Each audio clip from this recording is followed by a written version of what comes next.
ড্রামের তালে তালে জাতীয় প্যারেড গ্রাউন্ডে প্রবেশ করে কুচকাওয়াজে অংশ নেয়া দলগুলো। সুশৃঙ্খল পদচারণা আর নিখুঁত সমন্বয়ে শুরু হয় মহড়া।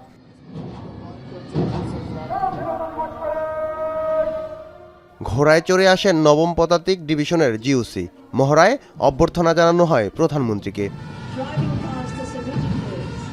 জাতীয় পতাকাবাহী দলকে সামনে রেখে রাষ্ট্রপতিকে সালাম জানিয়ে প্যারেড গ্রাউন্ড ত্যাগ করে বিভিন্ন বাহিনীর কন্টিনজেন্ট। এরপর শুরু হয় প্যারা টুপারদের প্রদর্শনী। হেলিকপ্টার থেকে নিজ নিজ বাহিনীর পতাকা নিয়ে অবতরণ করেন প্যারা টুপাররা, যা বাড়তি আকর্ষণ যোগাবে দর্শকদের।